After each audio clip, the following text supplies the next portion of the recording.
अस्सलाम वालेकुम नाजरीन, मैं हूं वकार अहमद और आप देख रहे हैं निकले तेरी तलाश में।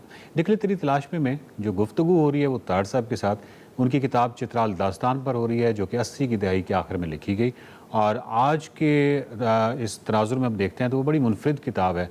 हमें मालूम होता है कि 80 की दहाई के आखिर में गेज़र वैली क्या थी। गो कि ये किताब चित्राल दास्तान है, लेकिन जो सफ़र इख्तियार किया गया वो गिलगित से किया गया, तो इसमें गेज़र वैली का भी उसमें यासीन है, फंडर है, बहुत ही तफसीली जिक्र मिलता है, शंदूर का बहुत कमाल जिक्र मिलता है। इसी तरह फिर चित्राल जो है उसका मुफस्सल जिक्र है। तो उनका जो अदब है, उनकी जो सकाफ़त है, तमाम ये जो मामलात हैं, इस पे बहुत ही कमाल डिटेल में तार साहब ने लिखा है, स्पेशली कैलाश जो है उसके हवाले से। तो चित्राल दास्तान जो है उस पर जो गुफ्तगू है उसका सिलसिला शुरू करते हैं। तार साहब ये बताइए कि जो स्टेज लाइटिंग का आपने जिक्र किया है और आपने बारहा जिक्र किया है, और जितना मैंने कैलाश देखा है नाजरीन, जब आप तार साहब का सफ़रनामा ये पढ़ते हैं तो आप हैरान हो जाते हैं कि क्या कमाल ऑब्जर्वेशन है।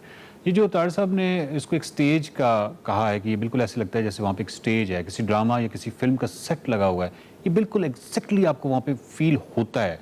और मज़ीद ये कि जो लाइटिंग है वो बड़ी परफेक्ट है, वो इतनी परफेक्ट है, और जिसकी वजह से तार साहब भी मजबूर हो गए कि उन्होंने अपने सफ़रनामा में कई जगहों पे ये बात कही है कि स्टेज लाइटिंग जो थी वो बहुत परफेक्ट थी, और ये 3-4 दफ़ा उन्होंने कहा है। तार साहब ऐसा ही है उसमें जब हम गए हैं ना जी, पिछला पैर था और वो घने दरख्त वगैरह थे, इधर वो सारा था नदी थी, तो वो सूरज ढल तो नहीं रहा था लेकिन ढलने के करीब था। तो वो दरख्तों में जो छिन छिन के लाइट आ रही थी, जो नदी की तरफ से आ रही थी या वो डायरेक्ट चीज़ों पे पड़ रही थी, तो उसमें जो हरकत कर रहे थे वो किरदार, वो एक सोरियलिस्टिक एक पिक्चर जो होती है, जो अनरियल कभी लगती है। तो इसलिए मुझे वो लाइटिंग, क्योंकि मेरा भी ताल्लुक मीडिया से रहा है, सारी उम्र मतलब ड्रामा किया या कोई प्रोग्राम प्रेजेंट किए, तो हमें पता है कि लाइट कहाँ से लेनी है जी, तो मुराद है कि मुझे पता है कि यहाँ से आएगी तो यहाँ आएगी और यहाँ से इधर से वगैरह वगैरह। तो वो मुझे यही लगा कि ये लाइटिंग परफेक्ट है, इसमें आप किसी भी किरदार को स्टेज पे छोड़ दें, उसकी लाइटिंग कभी ख़राब नहीं होगी, वो परफेक्ट लाइटिंग।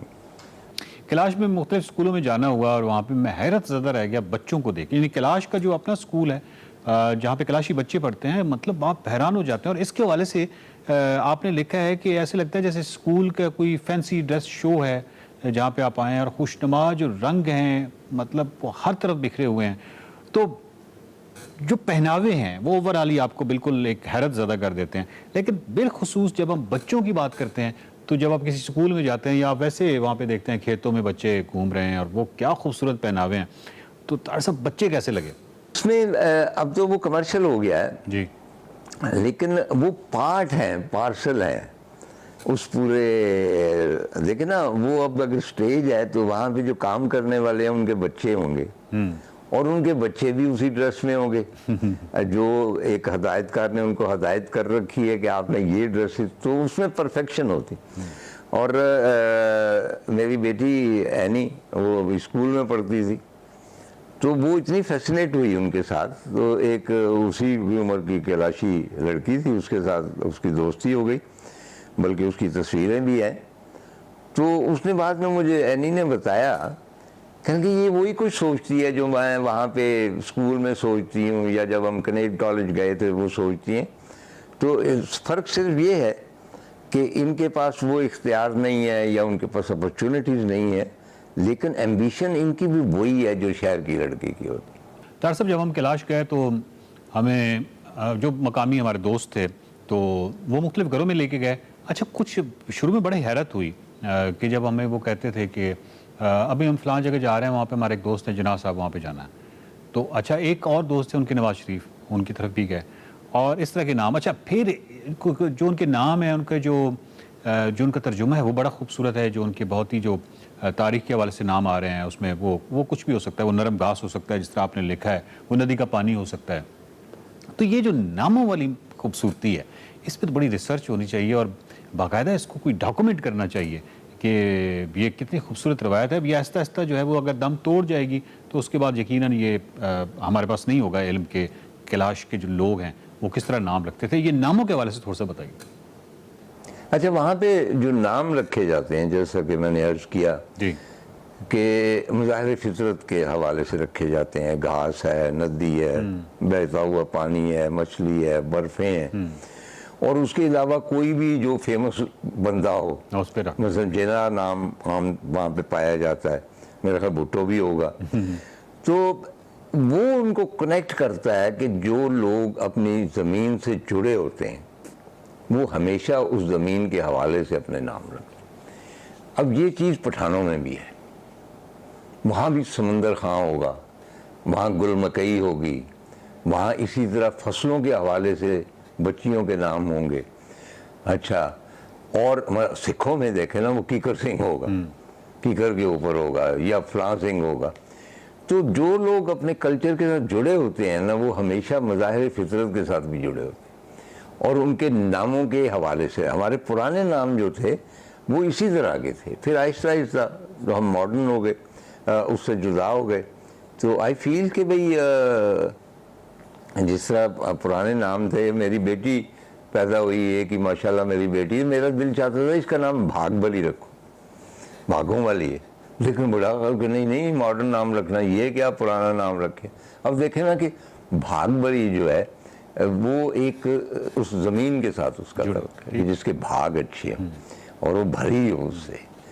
या मतलब कि मेरी वालदा या मेरी खाला मुझे देख के कहती थी कि माँ रज गई, यानी तुम्हें देख के माँ जो है वो बिल्कुल सैर हो गई है, मतलब उसको दुनिया की किसी चीज़ की ज़रूरत नहीं। ये वो लोग थे जो जुड़े हुए थे, हम अलहदा हो चुके हैं। हम तो बिल्कुल एक खला में तैर रहे हैं ना कल्चर के हवाले से। हम कभी तुर्की की तरफ देखते हैं, कभी सऊदी अरब की तरफ देखते हैं, कभी ईरान चले जाते हैं, क्योंकि हमारा अपना कोई खूंटा नहीं।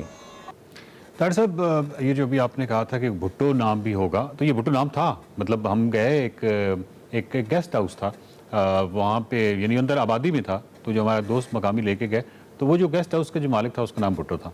तो ये सारे नाम ही खैर वहाँ मिलते हैं।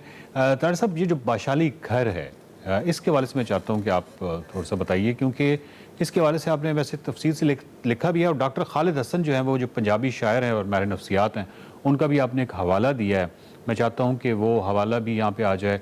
और ये जो कुदरती तब्दीली के हवाले से ये जो बाशाली घर है जहाँ पे ख़वातीन जाती हैं, और ये बहुत कदीम है ये जो रवायत है, इस रवायत के हवाले से आपने डॉक्टर खालिद हसन के हवाले से ये भी लिखा है कि वो इसलिए नहीं कि कोई नापाकी या उस हवाले से, बल्कि ये इसलिए अलहदा किया जाता था मुख्तलिफ़ ट्राइब्स या मुख्तलिफ़ पुराने कल्चर्स में कि कम्फर्ट देने के लिए, आराम देने के लिए। तो ये बाशाली जो घर है इसके हवाले से थोड़ा सा आप बताइए। नहीं, एक्चुअली बेसिकली अख्तर एहसन मेरे दोस्त थे जी। मेरा ख्याल है कि वो हैं या नहीं है, अब कुछ पता नहीं है, बड़ा अरसा हुआ उनसे रब्ता नहीं हुआ। उन्होंने पूरी किताब लिखी थी, क्योंकि नफ्सियात दान थे, और टाइम मैगज़ीन में उनका तज़किरा आया था, और उसमें इन्होंने हवाला दिया था। और इसको इस सिलसिले को, जो ख़वातीन का सिलसिला होता है, उसको उन्होंने कहा था कि ये नापाकी नहीं है, ये उनकी खूबसूरती है, क्योंकि ये आप नस्ल इंसानी के इर्तिका की वाज़े अलामत है कि ये खातून जो है अपनी नस्ल को आगे बढ़ा सकती है।